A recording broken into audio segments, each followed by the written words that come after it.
What is up, guys? Casey here with the Coyote Works channel.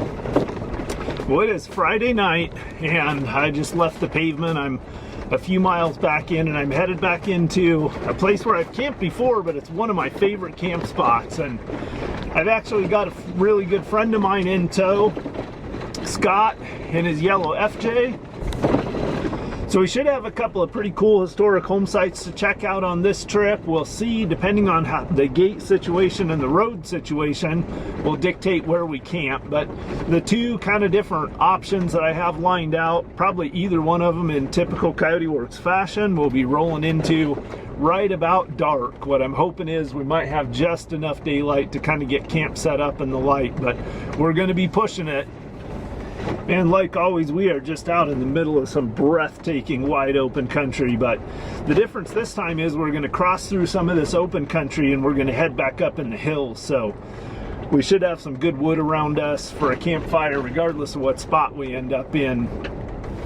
Just to give you guys a little bit of an idea where we at, we went out Highway 20 and about halfway between Hampton and Riley we headed off to the north. So we're out around, kind of in the rough ballpark of the south side of the GI ranch out there, if any of you are familiar with the country. And we're about 100 plus miles from where I've been on any other trip this spring. So a lot of the country looks similar, but we're in a completely different area.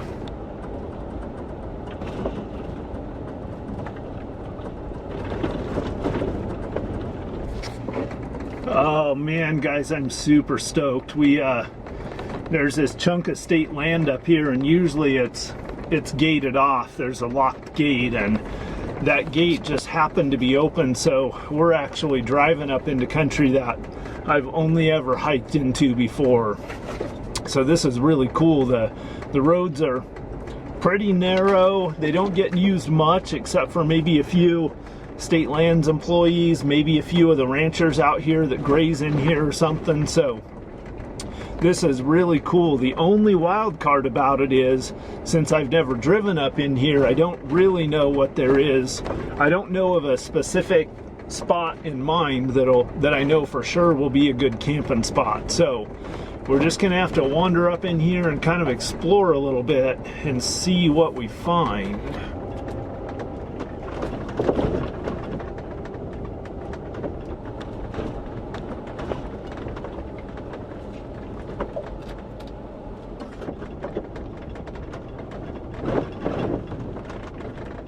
Oh guys, I am beyond thrilled. So Scott and I just ran up and took a little scouting run, and looks like a lot of good potential places to camp up here. Now the issue, or the only challenge we're running into, is this is starting to get pretty marshy up in here.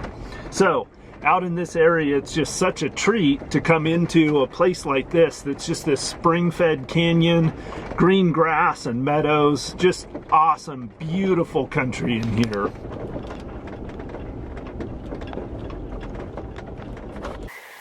All right, well, we found just a beautiful camp. Scott's over there setting up some tables and stuff, and I'm gonna start dragging my gear out, but we probably still have a good 45 minutes or so left to light. Got some down juniper trees here where they did some juniper abatement, so we're gonna have good firewood close by. We're gonna be able to have a nice fire tonight.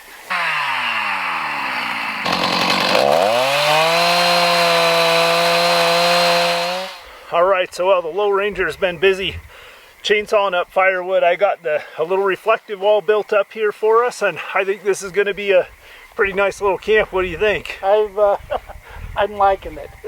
That looks cozy. A little chill in the air. Yeah, there is. Yeah, last night it got down to 31.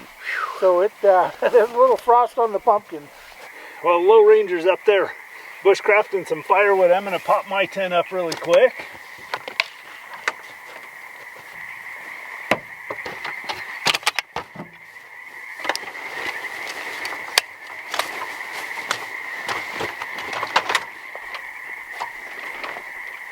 All right, camp is set up for the night, or at least my bed is. That was funny, the trip you did with Don. You had people comment, Don needs to start his own channel. Yeah, that was funny.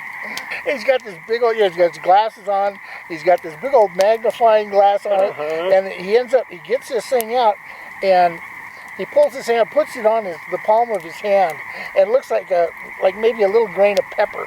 Yeah, he's such a character. I was really impressed when we got his truck stuck. Oh man, that thing was right up to the frame. Well, we cheated on dinner tonight and just had Mountain House meals. It was late night, late start. Now we're just kind of sitting around the fire, and it's pretty late. I'm thinking 10:30ish or something, so we're probably just going to kind of let the fire die down and then have a little nap. I'm really excited about exploring this area tomorrow. Yeah, that'll be fun. That old homestead that we went by, that's amazing. Well, guys, we just had a really enjoyable evening sitting around camp. It was really nice catching up, visiting with Scott a little bit. I think the last time we actually saw each other was on the last year's Coyote Works group Overland adventure. Some of you guys have seen this before, but a couple of little things that I always have next to me when I lay down and go to sleep is a headlamp, flashlight, pistol, knife, my grizzly long cut wintergreen. Those things I always like to keep handy. I keep my clothes laid out all ready to go for in the morning, so I don't have to sort through a bunch of stuff, and then I got a little bit of a snack and a little bit of coffee standing by ready for me when I wake up in the morning. So that's all for now. Sorry I didn't do more filming today, guys, but hopefully I'll get a chance to show you a little bit more of this area tomorrow. I'll get up and fly the drone a little bit, and I'm going to do a little bit of recon with the drone tomorrow, see if I can locate any interesting stuff around here. So that's all for tonight, guys. Coyote Works out. I'll see you guys in the morning for coffee. Morning, guys. And to be honest with you, I did sleep in just a little bit. It's just a couple minutes after 7, like 7:06, but man, this is such a beautiful meadow up here. It was just such an incredible feeling to wake up in the middle of that lush spring-fed meadow up there after traveling so many miles through dry, barren, desolate desert country. We got up in those hills and we just found this little oasis of a valley. But what was even more amazing is that after we sent the drone up in the morning, we discovered that we were actually camped just a couple of 100 yards from the edge of a pretty good-sized reservoir. Now there's a few of these reservoirs scattered all across the desert country, and most of them were created by the homesteaders and the ranchers in attempts at making the country more fruitful for grazing. They're just simply ways of capturing some of the spring runoff and holding it to make it last a little while longer into the warmer, hotter, drier months of summer. But this one was a really sizable one of the bigger ones I've stumbled across. And the fact that we'd spent the entire night in our camp without even realizing it was there was just even more amazing. But it was a cool surprise to wake up to. So after my usual morning walk, we sat around camp, had some breakfast, and then started packing our gear up. We decided to hit the trails and do some more exploring.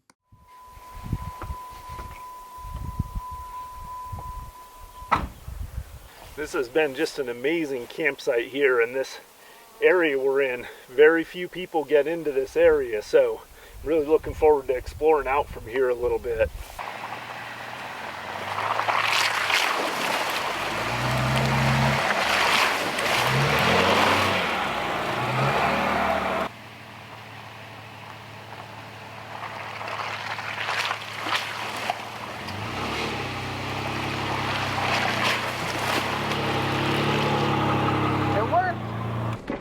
All right, we are on the trail. So we're gonna backtrack about a mile down this last stretch of trail that we came up last night, and then there's a track going off to the right down at this old homestead. So our first priority is I've always wanted to explore up that road, and I've never been able to get in here with enough time to do it. So we're gonna do that first thing this morning. We're just gonna see some country, and if we find something else interesting, we'll stop and check it out.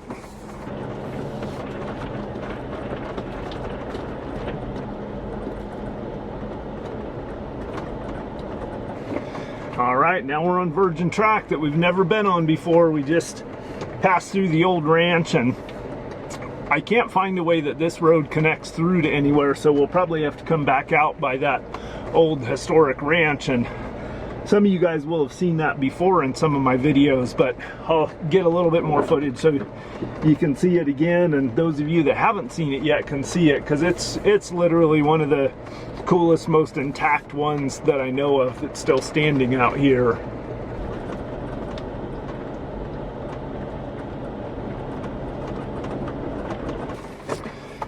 This is pretty neat. It looks like we're going through the south entrance to their ranch. This is the old gate that they put up.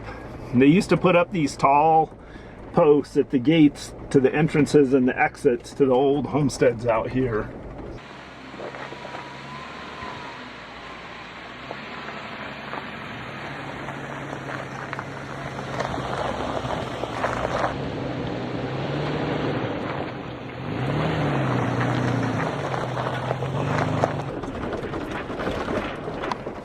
Well, guys, at this point we are a good number of miles beyond the reach of anyone else. There's no tracks on this road this season, and I bet darn few, if any, from last season.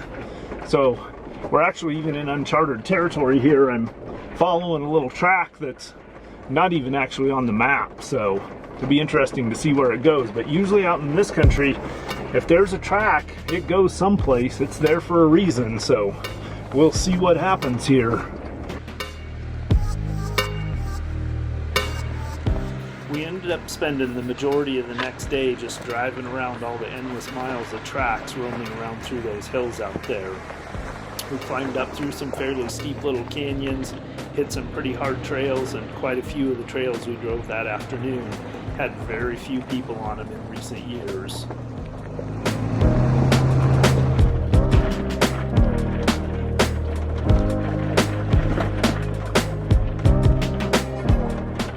I've always been driven by a desire to explore, to head down roads that I've never been down before, to get over that next ridge that I've never seen the other side of.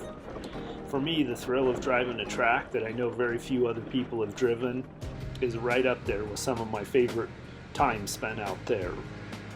The thing about exploring is, though, there's two sides to it.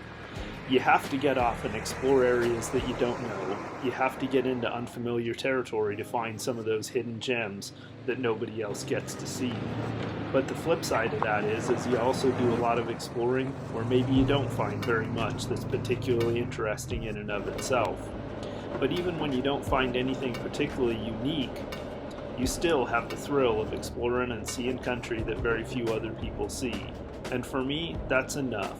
While I love to find that pristine old historic site, for me, just seeing country that I know very few other people ever get to see is enough to keep me entertained and keep me feeling like I'm on an adventure out there.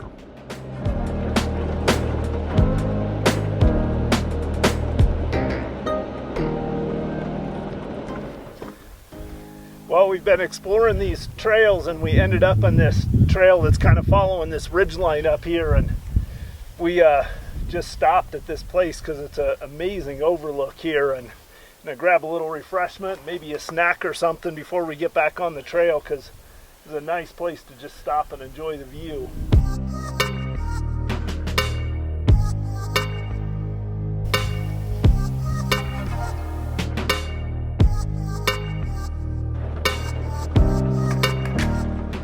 Another thing I love about being in the backcountry is just having that ability to be able to go wherever the wind wants to take you. Whatever mood you're in can often dictate what direction you go or what kind of an adventure you've had. So after Scott and I had spent most of the day up there exploring those juniper upland hills, I ran an idea by him. I told him that I knew about another historic site that we might have a good chance of finding. The only issue was it was about 75 miles away from where we were, and that 75 miles would cross some pretty remote country. We'd have a few roads that were kind of improved to drive across, but we weren't going to see very many other people. So Scott, being Scott, said he was down for whatever. He was just happy to be out here in Central Oregon exploring. So we started on the journey headed out there. So we worked our way down out of the juniper hills and we got back out into the sagebrush country. Pretty soon the junipers gave way to big open flat valleys, and we crossed about 25 miles of sagebrush covered valleys. Eventually, the flat country started to turn back into some hills. We began to see a few juniper trees, and eventually the juniper trees started turning into a few scattered ponderosa pine trees. And we soon arrived up in the Maury Mountains. Alright, so we've worked our way all the way up here into the forest, and I'm on the hunt for, there's supposedly an old building up in here that the old timer that told me about it didn't know what it was, and I came up here looking for it once before, and then since then I talked to him again, and I think got a little bit better idea of where it was. So we're gonna try to find that, and then we should be camping someplace right in here too. Looks like there's some good, nice meadows in here, good places to camp. All right, I know we're on the right track. Just got to figure out how to get over there. Can you see that, guys? I don't know if the camera's picking it up, but there's something up there for sure.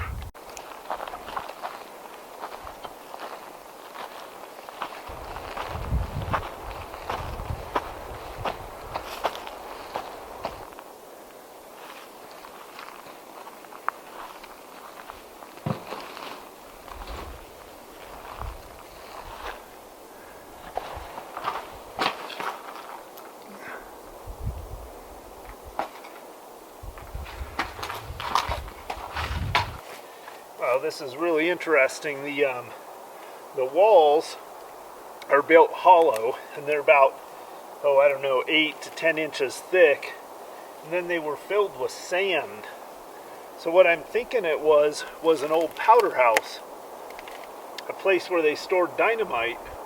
But the question is, why would it be here? What was going on around here that they needed to store dynamite for?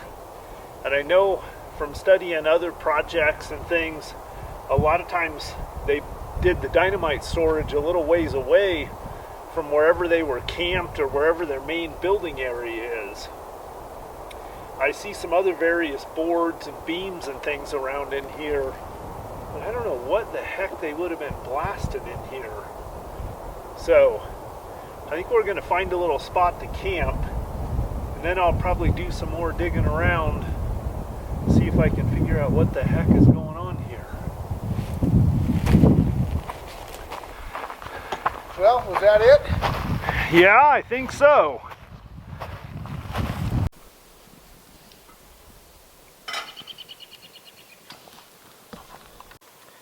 Well, I sure do like this coconut water.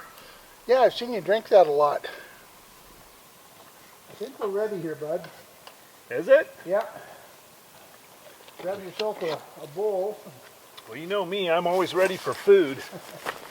Man, I don't know, Scott, that you might outdone yourself here. That's some pretty good stuff. I hope so. All right, so let's try this. Scott's been teasing me about this for 2 days now. Cheers, pal. Looks good. Mm-hmm. That's pretty darn good. Definitely a step above Mountain House. Yeah, it's not quite up there with Raptor steaks, but... No, that's a good point, good point. That's tough to beat. Yeah. It's tough to beat a guy who brings his whole kitchen out, his coffee pot. I know, you can't compete with that. No, you can't. Yeah, so this is Scott's cowboy stew. Cowboy stew. Call it cowboy stew. Potatoes, corn, what all's in this? Okay, let's see if I can remember it all. Actually, it's whatever you have in the refrigerator that goes in. There's steak in it, kielbasa, mushrooms, corn, red peppers, baked beans, Bush's baked beans, some other things I don't remember, but the most important part is a splash or two of Jack Daniels. Oh, perfect. Well, it tastes good, whatever's in it. Thank you. It's got pretty much all the food groups represented. Just about, yeah. Kind of like a pizza.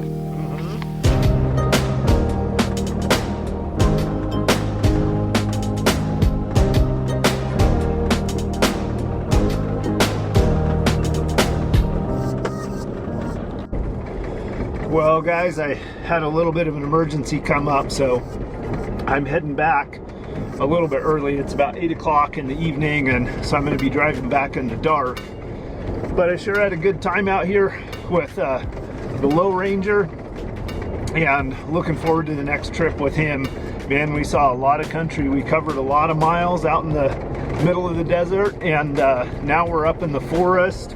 We saw almost every kind of geography and topography that Central Oregon has to offer. We went out through the wide open basin and range country up into the Juniper Highlands, and then ultimately ended up this evening up in the Maury Mountains. So that's all for this trip, guys. I am going to concentrate on the road so I don't plow through a deer on my way back home. And Scott, I really enjoyed having you along, man. Look forward to the next trip, and I'll catch you guys all on the next one. Coyote Works, out.